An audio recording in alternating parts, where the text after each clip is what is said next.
it isn't just the feed that you provide to our cattle that matter. The quality of these feeds normally matters a lot.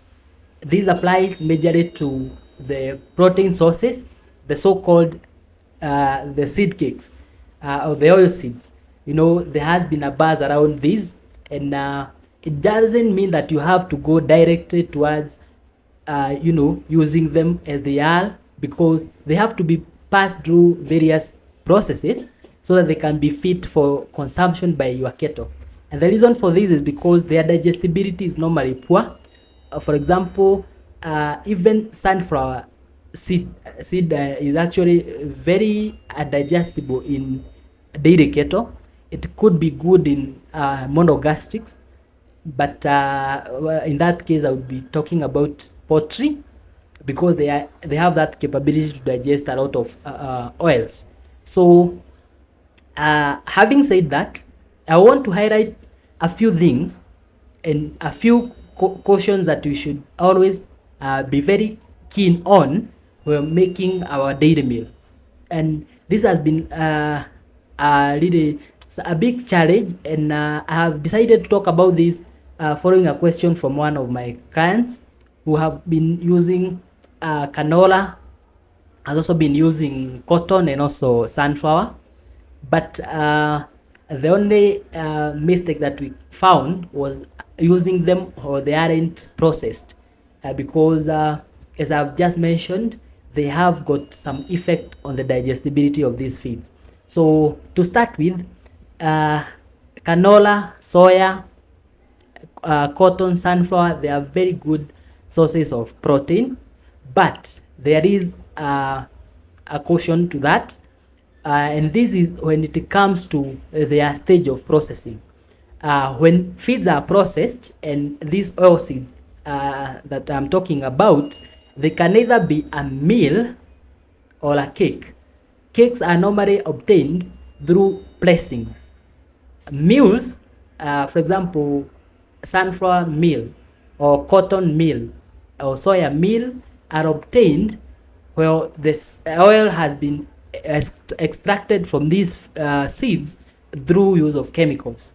So if that hasn't happened, it's just a cake, because they're just been pressed. And what happens then? They are milled, and they get, there's very small particles that can be used and be combined with the other raw materials to form what you call dairy meal.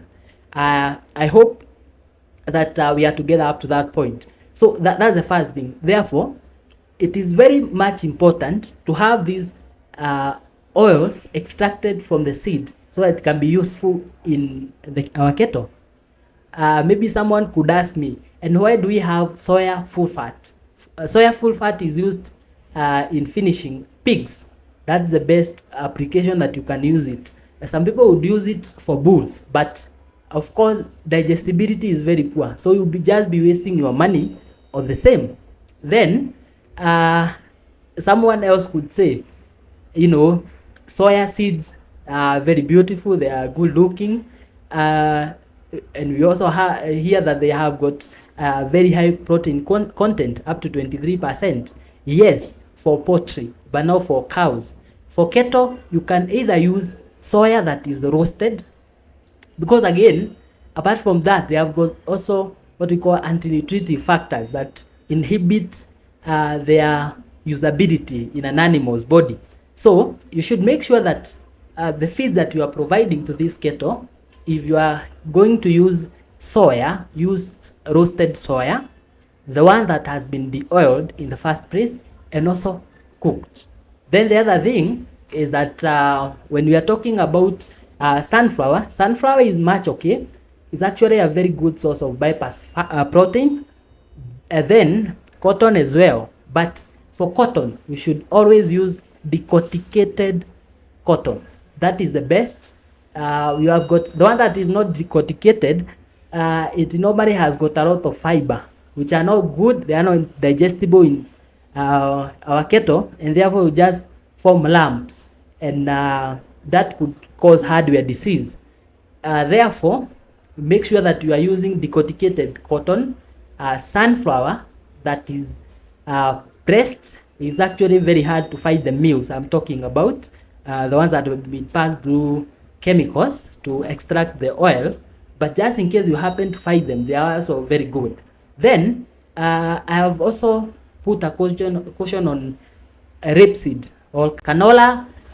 However much there could be some buzz around it because it has got high protein content, is also very poor in digestibility.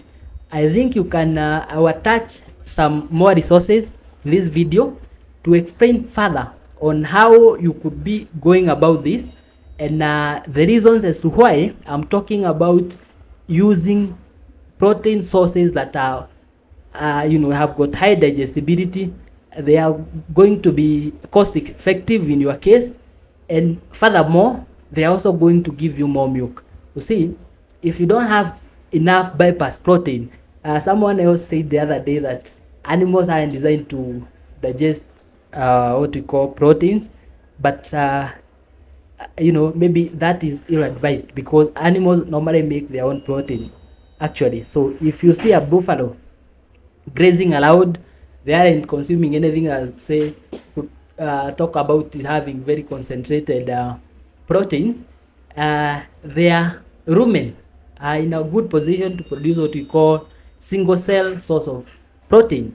And if you're able actually to work on your cow's rumen, of course you'll be gaining the dividends from the same, because the animal will be getting more protein from the dairy you provide to them, from the good type of fodder that you provide to them, and also the single cell source of protein. And as I come to a conclusion, I would also like to highlight something else. Actually, there are companies who actually provide even maize jam that's cooked, and maybe you could have wondered why do they do that. Again, that is to improve the digestibility of the of those particular feeds. And if you find that, that's actually a very good source of energy, protein for your cattle.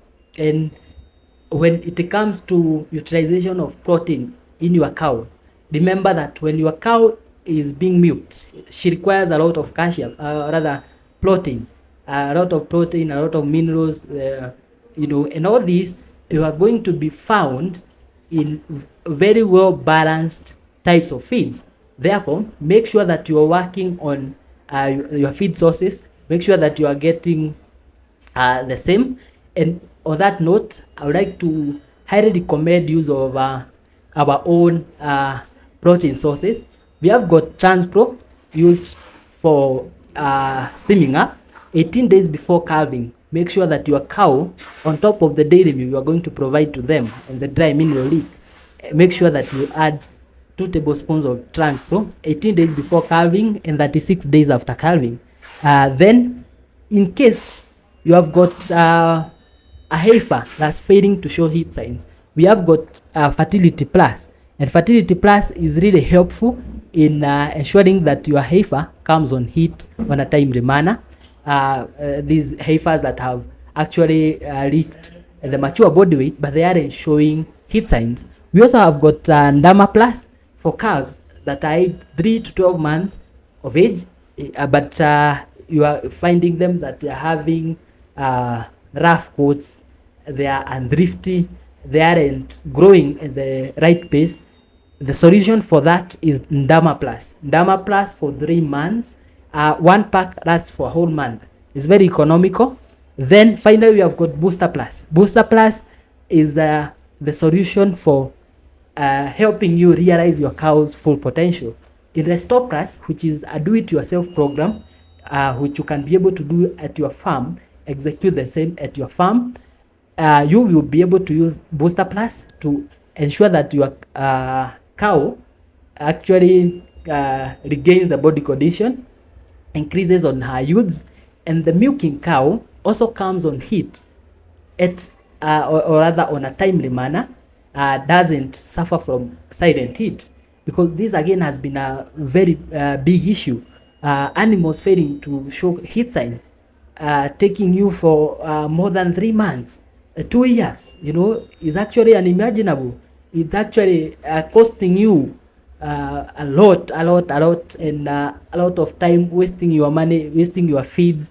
You should always make sure that your cow is being served 45 to 90 days after calving. And if you are going to do that, for example, you have a cow that calved down today, that you have been using transport for the last 18 days, continue with the same for 36 days. I'm telling you, by the time she hits 45 days, she'll have come on heat, and she won't go beyond 90 days before reaching peak production. And we have been doing this for the last couple of years. We have done it for over 7.5 years, and I would like to welcome you to visit us one day. We are located in RNG Plaza along Leonard Gara Street. Our office is on the 5th floor, suite OF9, and my name is Samson Kerry.